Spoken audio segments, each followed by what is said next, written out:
Hi, this is Natalie with The Fifth Journey, and I'm going to be making a special soap today. This is something that will be used mostly in my own home for my husband and I. It is a Calamine Lotion soap, and we are both very allergic to poison ivy, so I thought I'd go ahead and give this a try and see how well it works. This is a different soaping location than I usually am. We're 2020, May 2020. Everybody knows what is going on in the entire world right now. And we also sold our house. So I am at our office and I'm soaping there. Everything has been moved there for now until we get the house built. Keep an eye on those videos because that will show you more and what we're doing there.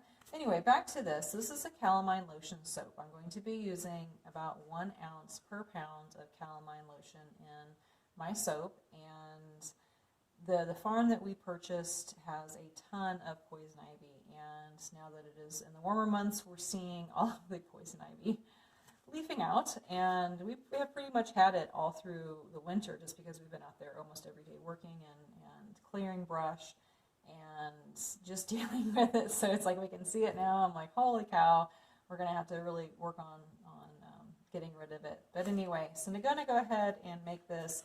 I went ahead and put the Calamine Lotion in my oils. Obviously water and oils don't mix because Calamine Lotion is, if you can see it, let me bring it up closer, is a water and oil is oil, and oil put to the top. So the calamine is mixed in with the purified water, and there's glycerin in it and a couple other zinc oxide and another mineral in there.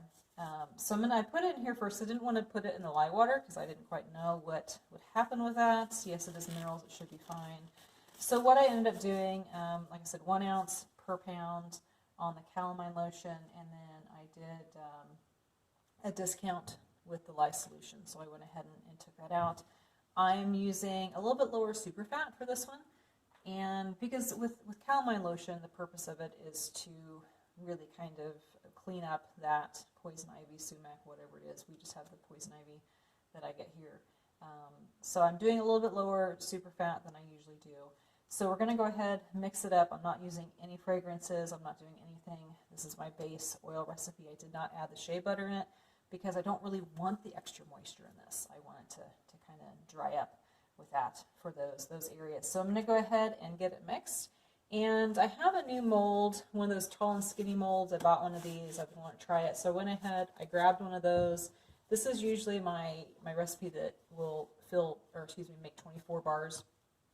I'm not quite sure how much this holds and how much they dry because some of them are a little bit wonky. So I'm going to use this kind of as a test. So I'll go ahead, fill that up, and then fill in some of these remaining ones individually. So I'm going to mix up my oils and the calamine, just give it a couple blasts, and then I'll mix in the lye solution, pour it in the molds, and let it sit so it will harden up.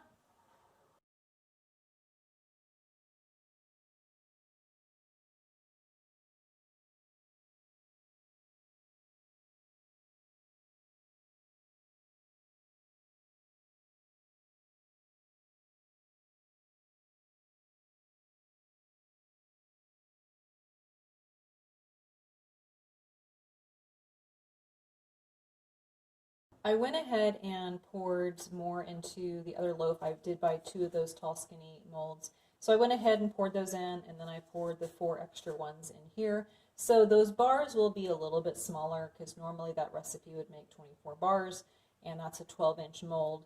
So these will be a little bit smaller than normal. I'm going to go ahead and cover these up. I don't have the oven here like I did at the house that we had sold. So I'm going to go ahead and cover them up so they can come to gel phase, and then I'll come back and check on them, and we'll take a look when it's time to cut them. We are 2 days later, and I'm going to go ahead and cut the Calamine Lotion bars. They are still a little bit soft, even though I used a lower superfat than normal for this recipe. However, I did use a higher liquid content, and the Calamine Lotion does actually have glycerin in it, which can make a softer soap as well. This was in the tall and skinny loaf, so we're going to go ahead and cut those, and I'm interested to see how much they're going to weigh with the cure, because that will help me with later bars when I use that mold. So they're going to be 1 inch.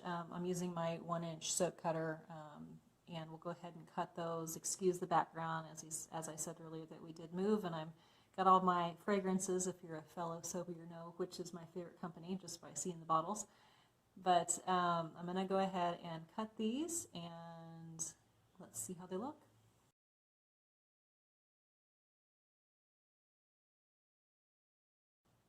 Alright, those are nice and smooth and pretty. Now I didn't add any extra colorant or anything to these, or any extra clays, so they came out to be a really, really light pink, very, very light pink. So there's no imperfections in there. It looks really, really good. Note to self, I'm going to go ahead and, since I don't have any decorations or anything, I'm going to turn the next set of bars over on its side, so it'll be a little bit easier to cut. I won't have to go straight down through the height on that. So really happy with how these turned out. I'm going to trim them up all individually, then I will set them up on the curing racks, and well, I'll stamp them first and then put them on the curing racks. We'll come back and have a final look, but I'm really excited to use those. And it's kind of funny, I was saying the other day how we've had poison ivy non-stop for so long, and I actually just found a new spot on one of my legs because we had mowed the farm this last week, and even though I had on jeans and long socks and mud boots, you still get it on you. So anyway, have these cut, and I will trim them, stamp them, put them on the curing racks, and we'll come back for a final look.